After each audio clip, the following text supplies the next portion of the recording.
អូនវ៉ាបងសន្យាជាមួយអូនណាថាបងមានតែអូនម្នាក់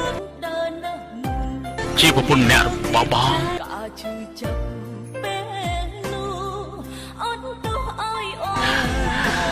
បងស្រឡាញ់អូនណា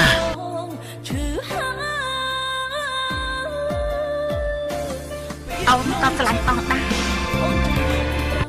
សូមចាំស្ដាប់ណាបងសូមឡាញ់អ្នកចាក់ចេញក៏ជឿចាប់មិនចាញ់បងឡើយតាំងពីមុនរហូតពេលនេះកៅភ្នែកអូនមានតែបងត្រានត្រើយបេះដូងអូនតែងស្រែកដងហើយរងបងរឿងក្រុមយ៉ាងមិនដូចបងគិនទេមនុស្សស្មោះស្នេហ៍មិនចេះប្រែចិនឡើយនៅឆ្ងាយក៏ដោយក៏មិនបែកខ្នងពាក្យសន្យាអូនចាំជីនិចមិនដែលភ្លេចស្នាមស្នេហ៍គ្រាកូនលងអូននឹងបងស្រឡាញ់បងតែម្នាក់ទេ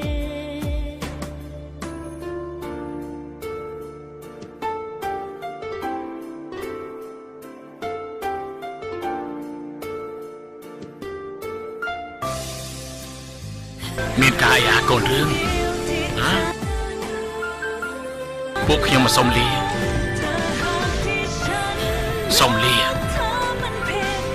ទៅណា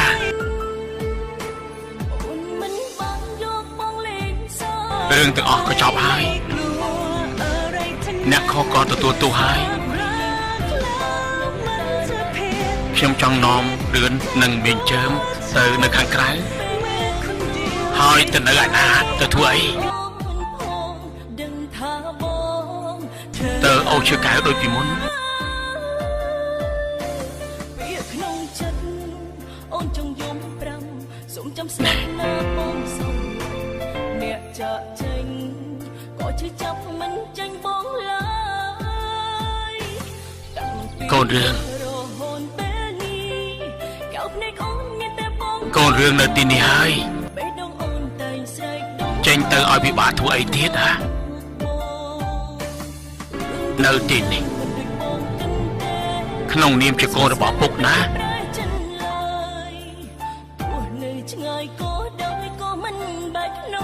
តែខ្ញុំមិនមែនជាកូនបង្ការរបស់លោកចៅពញាទេណែរឿងនេះកុំខ្វល់អីណា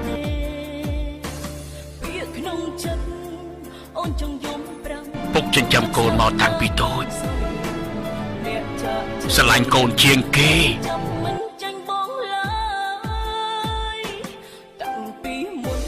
តែពុកដេញកូននឹងម៉ែចេញនៅថ្ងៃនោះព្រោះតែខឹងអកតេបាំងមុខ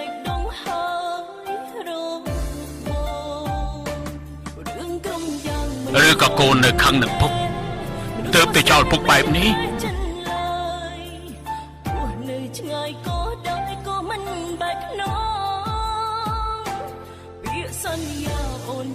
ខ្ញុំមិនដែលខឹងទេមិនដែលភ្លេចស្នាមស្នេហ៍គ្រាកូនល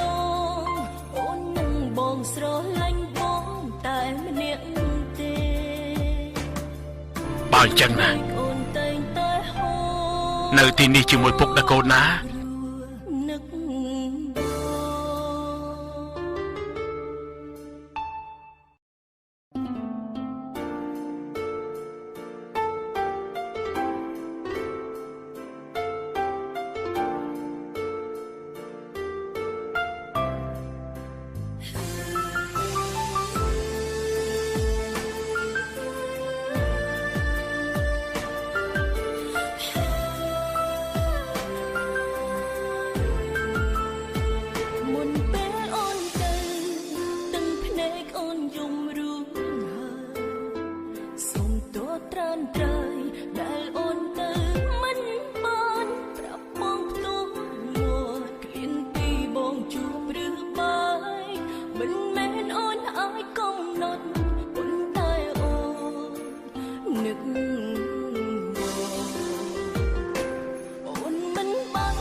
សូមចាំស្ដាប់ណាបងសំឡាញ់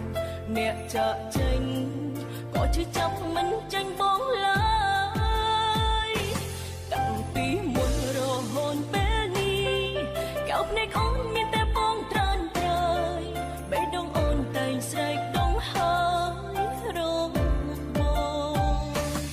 រឿងក្រុមយ៉ាងមិនដូចបងគិនទេមនុស្សស្មោះស្នេហ៍មិនចេះប្រែចិនឡើយ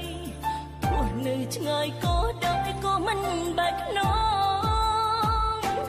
ពាក្យសន្យាអូនចាំជីនិចមិនដែលភ្លេចស្នាមស្នេហ៍គ្រាកូនលងអូននឹងបងស្រឡាញ់បងតែម្នាក់ទេនឹកដល់អ្នកស្រីលោករឿ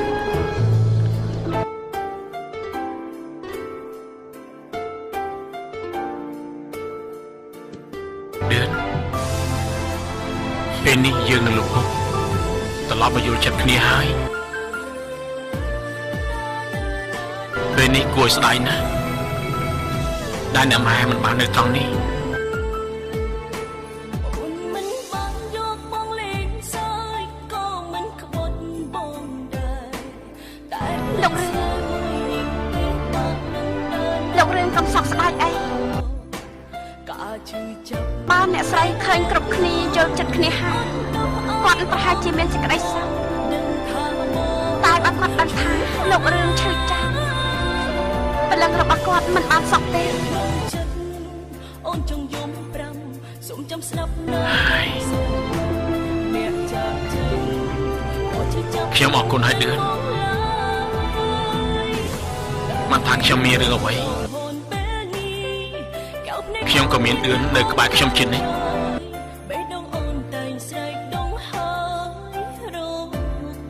ខ្ញុំជាអ្នកបម្រើរបស់លោករឿតែខ្ញុំមិនចង់ឲ្យឌឿនជាអ្នកបម្រើខ្ញុំទៀតទេ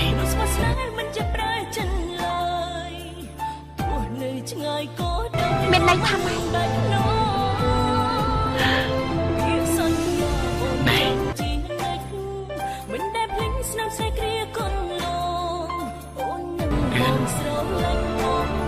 យើងឆ្លងកាត់រឿងអាក្រក់មកជាមួយគ្នាធ្វើឲ្យខ្ញុំដឹងថាអ្នកណាបារម្ភពីខ្ញុំអ្នកណាមានបំណងល្អចំពោះខ្ញុំហើយមនុស្សម្នាក់នោះគឺឌឿនខ្ញុំនឹករូបភាពមិនចេញទេ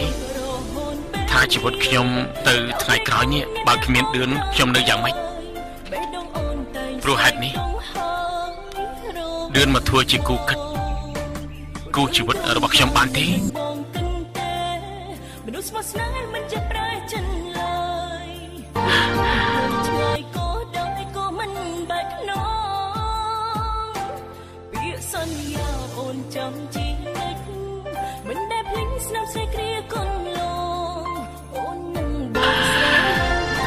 តែឌឿនកុំថាជាអ្នកបម្រើទៀតណាឌឿនមិនមែនជាអ្នកបម្រើទៀតទេ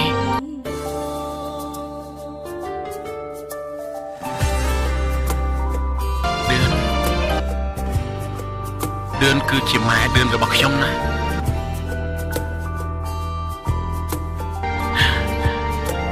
ខ្ញុំស្រឡាញ់ឌឿន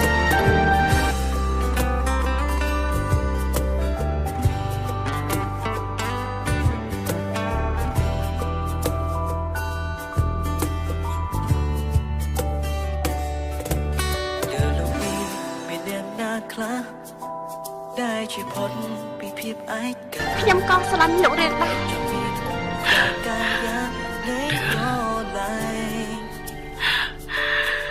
តែគិតថាមិនចង់មានស្នេហា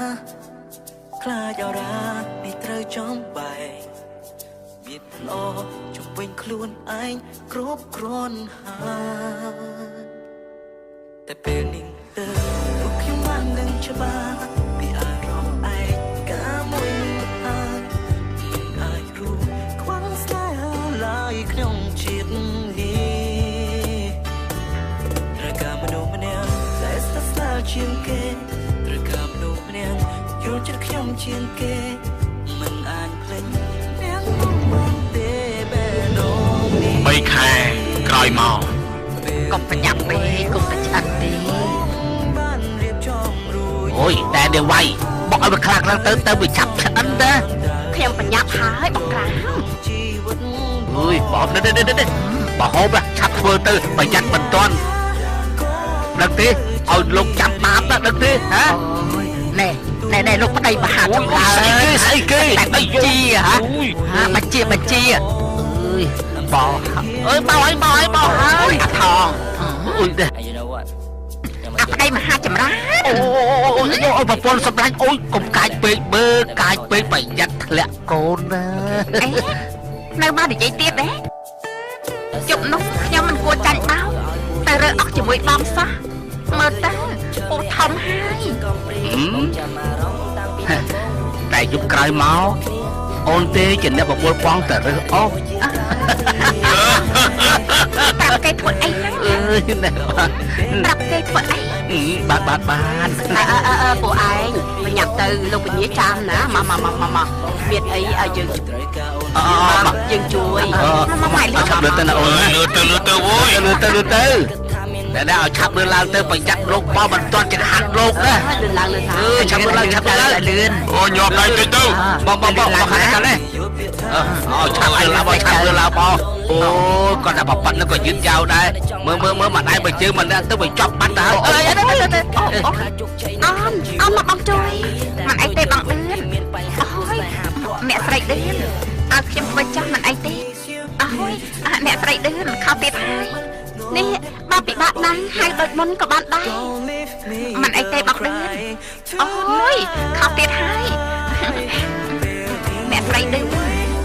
ឲ្យហាត់ដូចមុនមិនបាននោះទេ លឿនឲ្យគេធ្វើទៅអូននៅត្រង់នេះនាំទៅគេទេ បងលឿនឲ្យខ្ញុំធ្វើទៅ ទៅ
ได้ช่วยพ้นពីភាពឯកា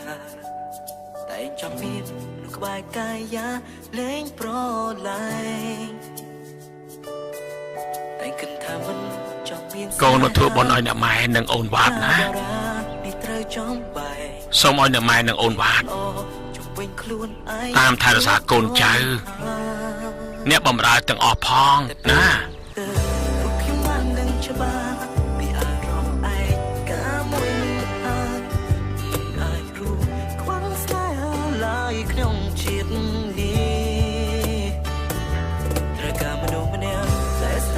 ជាងគេត្រូវការមនុស្សម្នាក់យល់ចិត្តខ្ញុំជាងគេមិនអាចភ្លេចអ្នកនោះបានទេបែរដងនេះពេលវិញវ័យបានរៀបចំរួញរាល់ហើយនៅចាំស្រងត្រាំតើឈានជើងអូនបាទពេលនេះកូនយើងឈប់ខូចហើយណា បងឲ្យគេធ្វើការងារជាមួយលោកចៅពញាហើយលោកចៅពញាសរសើរណាស់ថាកូនរឿងរបស់យើងនេះឧស្សាហ៍ព្យាយាមមើលទៅអនាគតវែងឆ្ងាយចំណែកលឿនពេលនេះមកជួយមើលអ្នកបម្រើគាត់នៅឃើញគេភ្លាម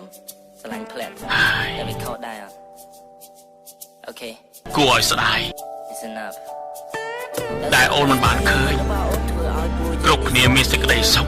បងឃើញញូនឈើមនេះឯងដូចជាកំព្រាបងចាំអារម្មណ៍តាំងពីដំបូងឥឡូវពួកយើងមក បើថ្ងៃនោះបងមិនខឹងនឹងអូនធ្វើឲ្យអូននិងកូនចាក់ចេញពីផ្ទះជួនកាលពេលនេះអូនអាចនៅជាមួយបងបងហាញពីអារម្មណ៍ពិតត្រូវការអូនព្យាបាលបេះដូងមិនងាយស្រួលសម្រាប់គ្រប់គ្នាបើសិនជាចង់មានស្នេហាអ្នកខ្លះគិតថា មនុស្សយើងក៏ជាបែបនេះហើយគិតតែពីខឹងស្អប់ខ្ពើមគួរណាស់តែអត់ទោសឲ្យគ្នានៅជាមួយគ្នា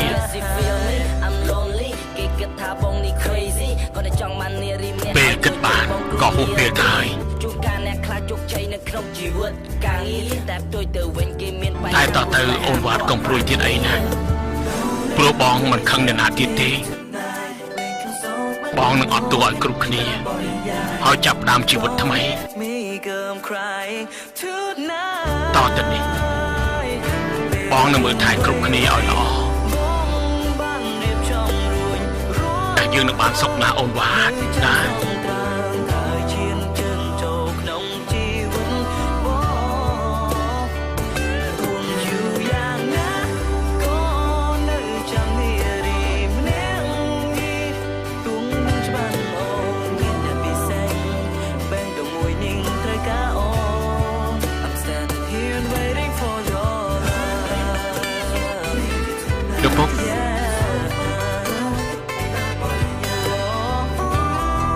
ជិះទៅផ្ទះវិញបានហើយ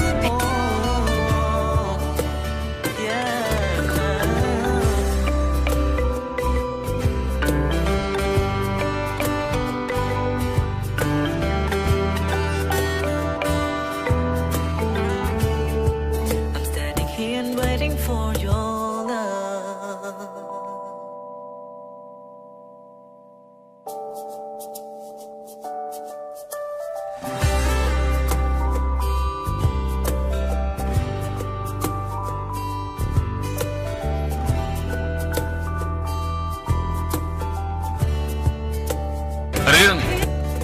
ផ្ទះស្នាមស្នេហ៍សន្មតថាចប់ដោយបរិបូរណ៍យើងខ្ញុំសូមថ្លែងអំណរគុណយ៉ាងក្រៃលែងដល់អស់លោកស្រីនិងនាងកញ្ញានិងប្រិយមិត្តទាំងអស់ដែលបានចំណាយពេលដ៏មានតម្លៃតាមដានរឿងនេះតាំងពីដើមរហូតដល់ចប់សូមជូនពរសុខភាពល្អនិងប្រាជ្ញាឈ្លាសវៃចូលមានដល់អស់លោកស្រីនិងនាងកញ្ញានិងប្រិយមិត្តទាំងអស់គ្រប់ពេលវេលាសូមអរគុណសូមគោរពលាវាល្អជុំវិញខ្លួនឯងគ្រប់គ្រាន់ហើយតែពេលនេះទៅពួកខ្ញុំបាននឹងច្បាស់ពីអារម្មណ៍ឯកាមួយហើយអាចรู้ខ្វះស្នេហាឡើយក្នុងជាតិនេះត្រូវការមនុស្សម្នាក់ដែលស្និទ្ធស្នាលជាងគេត្រូវការមនុស្សម្នាក់យល់ចិត្តខ្ញុំជាងគេ